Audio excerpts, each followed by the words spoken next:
It's official. We've seen all 30 NBA teams in action, so let's get out and run. Check out the debuts from around the league. We're going to start in Denver, the Nuggets and Thunder. They're tied for the best record out west. That was last season, but SGA Chet Holmgren made a mile-high statement in their first game of the season here, Stephen A. Well, listen, he did. Shai Gilgeous-Alexander, my vote for league MVP last year, put on a show. Chet Holmgren showed up, showed out, and said Victor Wembanyama ain't the only dude, okay? I got to say this, though. I got to take a moment to humble myself, to look at you all. This is good. As my team. I love you. Thank you. Malika, Great. Bob Myers, Kendrick Perkins.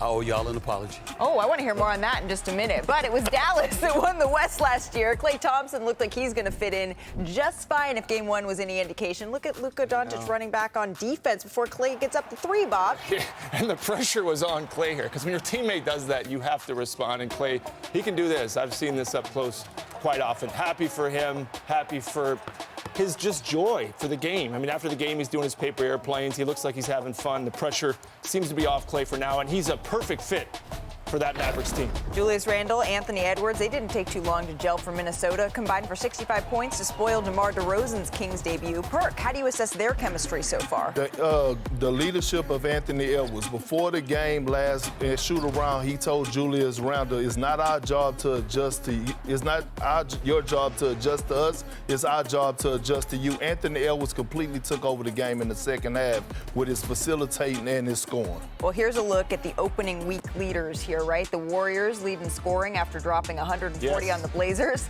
The Thunder, they've allowed the fewest points per game despite opening at Denver. And then the Celtics, 23 threes per game.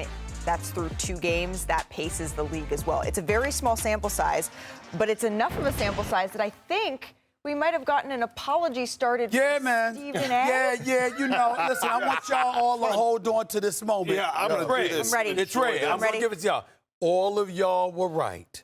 All 3 of y'all said Oklahoma, Boston when we had to make preseason predictions. Listen, I still think Denver's a very, very talented team, but they just look old.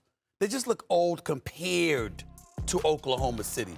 Young, fresh legs, thoroughbreds running up against seasoned veterans. You just saw something different, and I just said to myself, this is a long season.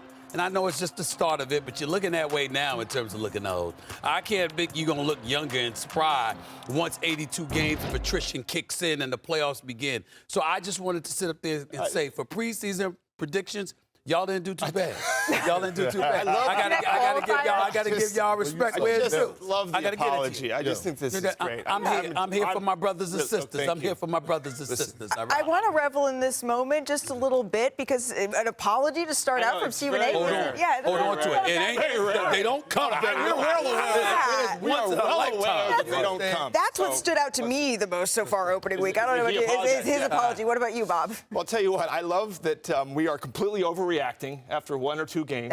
Yes. So you don't need to apologize yet, right? It's early. But as far as my opening 1 or 2 games, we were there at Intuit Dome 2 days ago. I have expectations for this Phoenix Suns team. I feel like they filled in some of the things they needed with Monty Morris and Tyus Jones. They needed a game manager. They were awful in the fourth quarter last year. There's no holes with that. Why is that? Why are we not talking about them more? We're going to see them again tonight. What's the issue with them? They've got a championship coach now. They've got players. They've got all-time, this guy right here, Kevin Durant, one of the best ever to do it, still fantastic at the age he's at. Devin Booker, one of the best young players in the game. If you want to call Bradley Beal a role player, he's got to be one of the best in the NBA. So they added to their bench. They filled in some holes. Why aren't we talking about them more? Now, they barely beat the Clippers. These home openers are different kind of games. I saw a more organized Phoenix team. I have higher hopes for them this season. I do as well, but the reason that we're not talking about them more is because you got a team like Dallas that put on the show last night. Klay Thompson, his debut. His mama call him Klay, I'ma call him Klay. But I'm going to the big fella, okay? Klay Thompson, yes, he was phenomenal. We saw him lighting it up. We saw him doing this thing, catching and shooting off a Luka assist. But that damn Derek Lively.